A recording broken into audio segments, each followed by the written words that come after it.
In bustling cities and remote villages in the United States and around the world, orphaned children cried for their parents in 1918.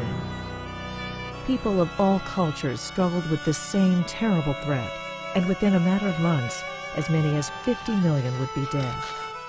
What was that deadly threat?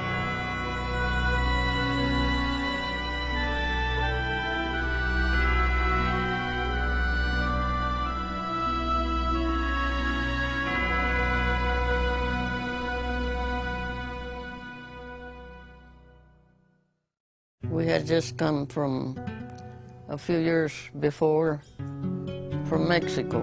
My two brothers were in one room sick. I was sick in the other bedroom with my mother. Mother told me that I thought her black hair was a cat, and I was afraid of it with the delirium from the high fever. My father's name is Telesfor Reyna. At that time, he was working in Tennessee for a DuPont company. He would always bring up the story about how he got sick while he was in Tennessee and how a lot of people from the village that had gone were brought back sick. In 1918, my mother was like just 11 years old, but she remembers the church bell would ring every day. There's a certain bell, a notice for the death. And she said she remembers as a little girl how awful it sounded.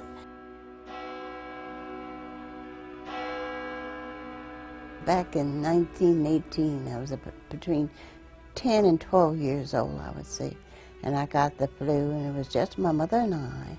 We were two of my friends. We went to elementary school together, and both of them were stricken with the flu.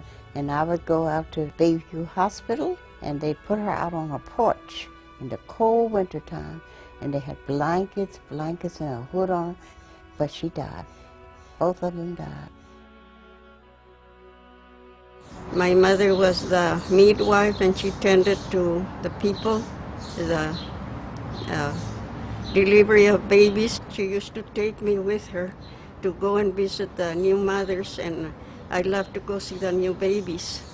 And I cried because at that time she didn't want to take me with her because she was tending to the sick and the dying. One thing that stayed in my mind was the pounding of the nailing of boards together, making, I call them boxes, coffins for the people. An influenza pandemic is the emergence of a very new influenza A virus to which most of the population has not previously been exposed and does not have any immunity, no immune protection. Most people in the world are susceptible, and so what you see is very high numbers of people becoming sick worldwide. My mother and father and my two sisters all had the flu. It was a very sad period. There was like a sadness over the city. I remember them telling me that a young neighbor, they saw him coming home. They watched from the window, he coming from work, and the next afternoon they saw him carried out. He died.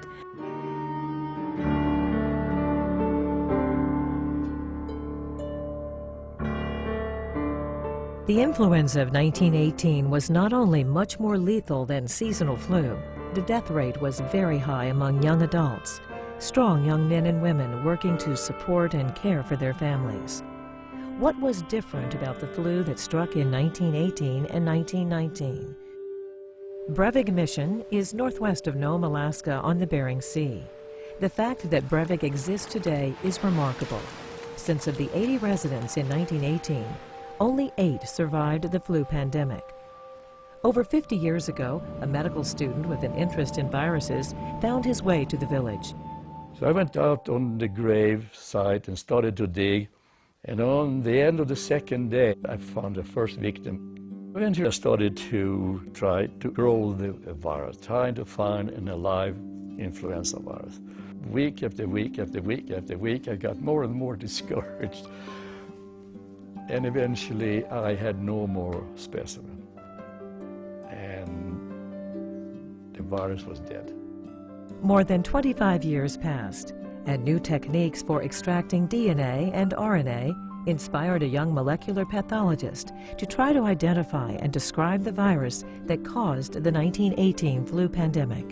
But we're hoping to learn from what we see in 1918 to apply it to the future, that we could understand how pandemics form and why particular flu viruses cause more disease than others. In March of 1997, in Science News, there it was, 1918 pandemic virus found. A small sequence had been discovered by Jeffrey Tarnberger. I wrote a letter saying, if you need more specimens, let me know and I will go back to Alaska. And I got the permission to go because I photographed it with me. I knew where the grave was. I noticed that there's some bodies at 7 feet. Found a skeleton, and then next to the skeleton was a perfectly preserved woman. But I could see the skin, and it was of an obese woman. I started to do the postmortem, and here's the insulation around protecting the lungs from decay. The Eskimos are not obese. There's not that much food around, and they were active and hard-working, particularly in 1918. So find one who had extra calories, it's just remarkable. It became absolutely clear that we would be able to sequence the rest of the virus from that material. What we hope are to identify mutations that are so crucial to this process that if a bird virus were to adapt in the future to a human, that they would have to acquire some of the same changes. You could particularly design drugs that might block or bind to that particular change to prevent a bird virus from actually functioning in humans. We know that the new 2009 H1N1 virus is in almost every country of the world already, and it was only first detected as a new virus, recognized as a new virus in late April. So in just a matter of months, we've seen every continent in the world and virtually every country affected. In 1918, there wasn't even a realization that the pandemic flu was caused by a microbe, by a virus. They had no idea what it was. There were no vaccines at the time, nor were there any treatments directly against the virus, and there wasn't the intensive care capabilities that we now have in hospitals. We are infinitely better prepared now than we were 100 years ago, back in the beginning of the 20th century.